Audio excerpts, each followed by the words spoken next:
Neseniai paskelbti duomenys parodė, kad Vladimiro Putino reitingas pasiekė žemiausią lygį nuo karo pradžios. Po 4 savaičių iš eilės trukusio nuosmukio ir 5,5% kritimo vos per vieną mėnesį, arba 10% sumažėjimo per 3 mėnesius, net ir valstybinės Rusijos apklausos nebegali nuslėpti šio erozijos, nepaisant įprasto duomenų klastojimo ir bandymų apsaugoti Kremlių nuo blogų rezultatų.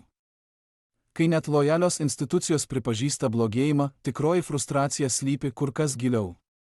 Rusai vis dažniau viešai kreipiasi, kaltindami Putiną šalies naikinimu dėl karo, kurio niekam nereikėjo, o kariniai komentatoriai, veteranai ir visuomenės veikėjai vis atviriau kalba apie nesėkmes, kurios anksčiau buvo neliečiamos.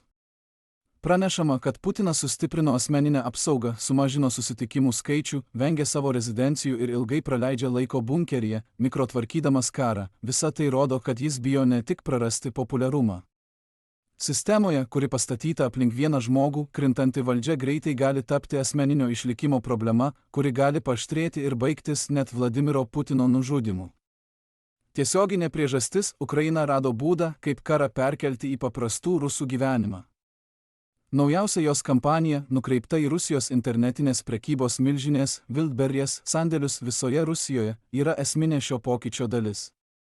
Pranešama, kad buvo atakuota mažiausiai 9 įmonės patalpos, o daugiau nei 1/4 logistikos pajėgumų buvo sugadinta. Wildberries nėra tik internetinė parduotuvė, ji įaugusi į kasdienį vartojimą ir palaiko šimtus tūkstančių smulkių prekybininkų. Kai šie sandėliai dega, paprasti rusai susiduria su vėluojančiomis siuntomis, tačiau verslai, kurie per juos parduoda prekes, žlunga dėl visiškai sunaikintų atsargų. Tuo pačiu metu Wildberries pareiškė, kad nekompensuos turto sunaikinimo Ukrainos smūgių atveju, o tai galiausiai priverčia prekybininkus bankrutuoti. Kremliaus pažadas, kad karas liks toli nuo įprasto miesto gyvenimo, tampa neįmanomas išlaikyti, kai didžiausi paskirstymo centrai sunaikinami keliose srityse ir nėra jokių bandymų to užkirsti. Dėl to ši kampanija greitai tampa politiškai reikšmingiausia Ukrainos smūgių serija. Rusija, kaip agresorė kare, gali tęsti karą tik tol, kol jos gyventojai toleruoja kaštus. Atakos prieš naftos perdirbimo gamyklas padaro strateginės žalos, tačiau didžiąją dalį šios naštos iš pradžių prisima valstybė ir didžiosios korporacijos.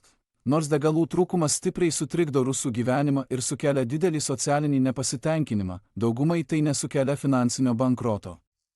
Sandėlių atakos yra kitokios, nes smulkūs ir vidutiniai prekybininkai beveik visą turimą kapitalą investuoja į prekes, laikomas šiuose centralizuotose paskirstymo centruose.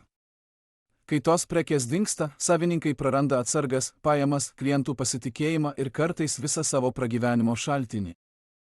Nuostoliai tada išplinta tiekėjams, transporto įmonėms, darbuotojams ir vartotojams, nes milijonai rusų pradeda tiesiogiai jausti Putino karo pasekmes.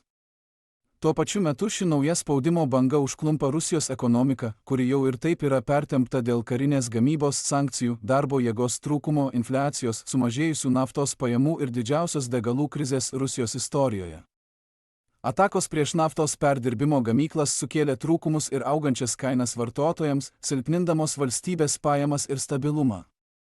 Dabar logistikos centrų sunaikinimas kelia grėsmę ir civiliniai prekybai, o tai jau lemia atvirą Rusijos režimo kritiką. Tačiau tikroji degančių sandėlių poveikio apimtis dar net neatėjo, nes verslų bankrotai mažina užimtumą, mokesčių surinkimą, vartojimą ir pasitikėjimą, priversdami valstybę išleisti daugiau pinigų vidaus fronto stabilizavimui, vis dar finansuojant karą. Todėl politinė grėsmė Putinui daugėja. Vien degalų krizė per mėnesį sumažino jo reitingą daugiau nei 5 procentiniais punktais ir nustūmė jį į žemiausią lygį istorijoje. Degančios Wildberries sandėliai dabar dar labiau paspartins nuosmukį, nes jie paverčia strateginius trikdžius asmeniniais nuostoliais paprastiems rusams. Putinas jau atrodo įspraustas į kampą, slepiasi už sustiprintos apsaugos ir, kaip pranešama, bijo išdavystės, nužudymo ar perversmo. Viešas pyktis, kuris dar prieš kelis mėnesius atrodė neįsivaizduojamas, dabar atvirai iškyla į paviršių, todėl kiekvienas sunaikintas centras tampa ne tik ekonominių nuostolių, bet ir įrodymų, kad Kremlius negali apsaugoti stabilumo, nuo kurio visada priklausė jo teisėtumas. Apskritai Ukraina nustatė silpniausią Putino sistemos tašką – iliuziją, kad paprasti rusai gali remti jo karą už tai nemokėdami. Kai dega sandėliai, žlunga verslai, dingsta kuras ir blogėja kasdienis gyvenimas, ta iliuzija žlunga. Putino kortų namelis laikosi ant stabilumo, baimės ir visuomenės pasyvumo. Ukrainos strategija vienu metu atakuoja visus tris dalykus, o kylantis pyktis rodo, kad Rusija artėja prie atviro vidaus maišto. Norėdami pamatyti necenzūruotą kovos vaizdo medžiagą, kurią naudojame šiame reportaže, apsilankykite mūsų interaktyviame naujienų žemėlapyje. Čia mūsų nevaržo YouTube taisyklės ir pagaliau galime parodyti jums visą neiškirptą tikrų įvykių versiją. Tačiau dar svarbiau, šis žemėlapis suteiks jums prieigą prie visų mūsų reikšmingų įvykių analizių, kurios gerokai pranoksta tai, ką galime įtraukti į trumpus kasdienius vaizdo įrašus. Galiausiai, oficialiai pristatome 2 mūsų interaktyvaus žemėlapio kartą. Tai, ką dabar matote savo ekrane, yra gerokai patobulinta ir daug galingesnė žemėlapio versija, turinti dar daugiau pažangių funkcijų ir naujienų analizės įrankių. Naujojo žemėlapio pristatymo proga taip pat skelbiame 50% nuolaidą visiems prenumeratos planams. Pradedant vos nuo $4,99, jūs ne tik gausite išskirtinę prieigą prie žemėlapio, bet ir atrakinsite visus mūsų išskirtinius strateginius atnaujinimus, fronto apžvalgas ir strateginės geopolitikos vaizdo įrašus. Tad apsilankykite nuorodoje aprašyme ir tapkite išskirtiniu mūsų bendruomenės nariu. Nuoširdžiai vertinu kiekvieną, kuris prisijungė prie mūsų, jūsų palaikymas mums reiškia labai daug.